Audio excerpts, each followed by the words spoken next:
Fergus was closer to Laine now. She could name the dyes of his. Maeve had the body shape of an S, while Laine was a flat up-and-down board, and Fergus was a solid landsman.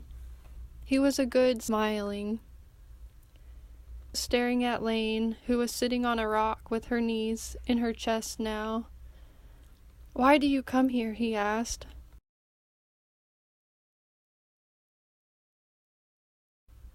On the other side of the stream was a pile of rocks turning into a mountain.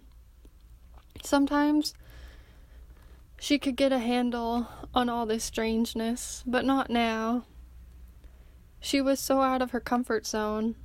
She did not know if she could truly help Cuchulain, even if he was Max, who disappointed her so much.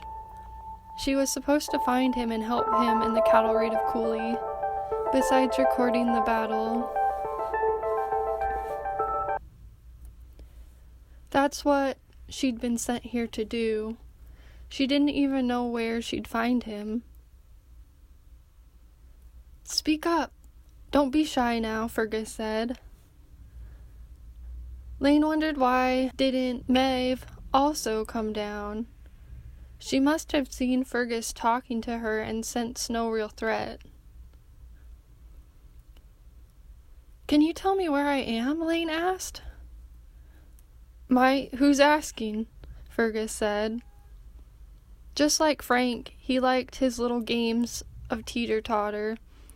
His teeth were a little yellow in the deep cave of his mouth. Laine said. "Where am I?" "I'm Fergus," Frank said, "and you're near Dundalgan."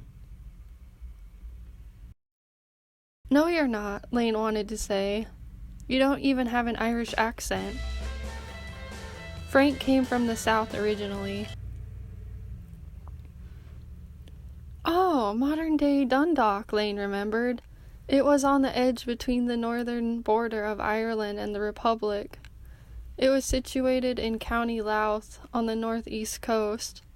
Laine remembered from the book that Dundalk was where many scholars believe the Cattle Raid of Cooley took place, and had the motto, "I gave birth to the brave Cuchulain." Fergus cleared his throat. "See there?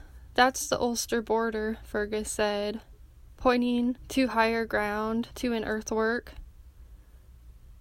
They were in the ditch part, with some stones built up around the entrance, next to a wide creek. "I'm here to record the battle," Laine said. The words just tumbled from her mouth.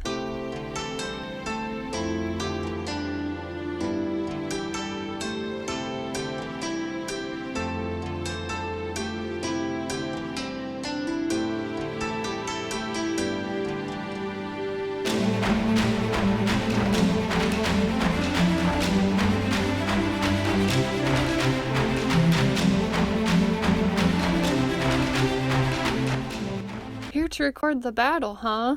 You better find some better gear." Laine thanked her lucky stars that Frank was from the south and that she did not have to record an Irish accent. There was no chance in hell she'd be able to pull that off. "How do you think it'll end?" he asked. "Hard to say," Laine said. "It's a strange, beautiful story I'm recording, but it's a complicated one." "If it's causing you so much trouble, why don't you just quit?" he asked. Laine thought about this. She knew that even when she was struggling, even when she did not know what would happen next, she had to see it through. "It's a long story," Laine said, "but it's a good story." "What is it about?" Fergus asked. "It's complicated, but really it's just about love," Laine said. "All right," Fergus said. "If you're determined to record the battle, we're headed that way." When Laine and Fergus walked up to Maeve, Laine saw the steam rising from the pot placed over the fire. Here, Laine could see the etching of a stone wall on one of the bald hills, but nothing beyond that. Maeve was rubbing her cheeks like she was stressed about something.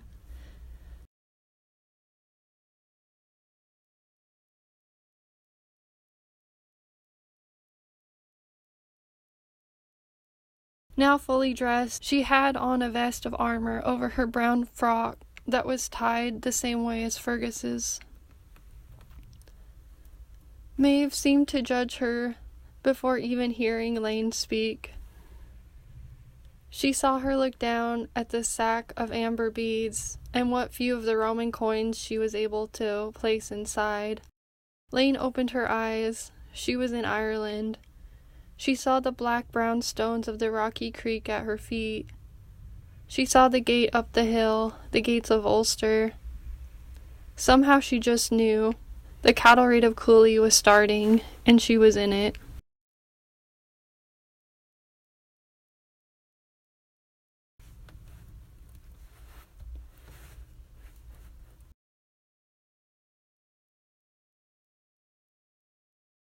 The entrance gate lay just a few meters from a stone wall that decorated the property line between Ulster Province and Leinster, an important boundary line between the north and the south that would be fought over centuries later. "Gwen?" Laine asked. There was a struck flint flake of the Munsterian age found near Drogheda, County Louth. The woman looked at the face that appeared beneath her. "I didn't mean to startle you," Laine said. Fergus ran a hand over his hair. He cleared his throat and swallowed. "This is Queen Maeve," he said. Gwen indicated for Laine to join them, and Laine took a seat on one of the 3 huge boulders that surrounded the fire. Now Laine felt judged by her like when she was at work, and Gwen asked, "What keeps you going?" "My writing," Laine had replied. Yet when she worked full-time as a youth counselor, she was lucky if she could squeeze in 15 minutes. How much had changed since then? And still, she was going quite slowly. Even though Laine thought Gwen had always looked down on her, Laine was always in a deep sense of awe regarding Gwen. She thought it was refreshing to have a woman as the main protagonist, who was not solely a love interest or a fatal figure for a male counterpart, but strong and independent, whose father was the king of Connaught. Her gray-green eyes the color of labradorite. Being a brave, independent warrior woman, a queen, it was understandable that Maeve wanted to find a dude worthy of her. Here both Gwen and Frank looked and talked exactly the same, except they wore clothes of the 7th century chieftains. Back at the sea home, Gwen always wore long dresses with vests over them, and sometimes a cowboy hat, even though she was from Michigan. Here she wore a long cloak with a clasp. Just like Gwen, Maeve could not be without a husband and a lover. Her husband was King O'Leil, and now Maeve and O'Leil were against each other. What started the battle was their lovers' quarrel. It happened after their famous pillow talk. According to this story, they were arguing in bed over who had the biggest herd. It started after one of Maeve's prize bulls had made his way into O'Leil's herd, apparently not wanting to be in a woman's herd, as if cows were so picky. This started a chain reaction in which Maeve set out to steal the greatest bull in all of the land, the infamous Don Cuchulain. That is, if he would not be surrendered freely. At any cost, she must have this prize bull as her own. Laine thought it was all ridiculous, of course.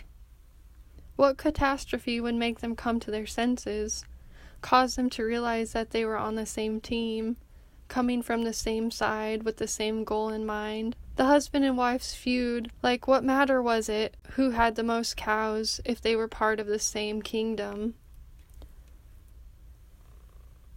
And what happened to Dawn? She left him with Mertes back in ancient Rome. Since then, Laine was so caught up with the newness she had completely forgotten about Dawn, that he was no longer beside her, and she felt the weight of that loss now, especially seeing that Dawn was now the source of this huge battle being fought. Looking around, Laine thought this must be a site like Carrick's mine from her research, only further north because she could see the gates of Ulster, and behind her was what looked like a teepee, just coming visible as the fog lessened. One article she read said that Carrick's mine's great, County Dublin, was one exception to the unanimous lack of evidence from any remaining Iron Age settlements. Without these few sites, it was almost like the Iron Age didn't happen at all in Ireland. Like, who cares about the Iron Age anyway? But Laine was like, I am here, so this must mean I'm obliged to try to understand the ways of these people, right? Even if Maeve is kinda mean? The rough wool of their outer cloaks must have been waterproofed by oiling with lanolin, the natural grease found in sheep's wool, because they didn't seem to be getting wet. And Laine was like, you're welcome. Tempted.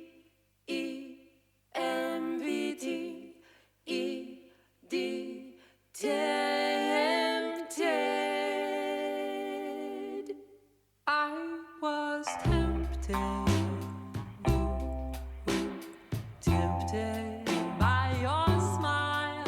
Thanks for watching my video, guys. I'll be back with another video next Wednesday. Until then, ciao.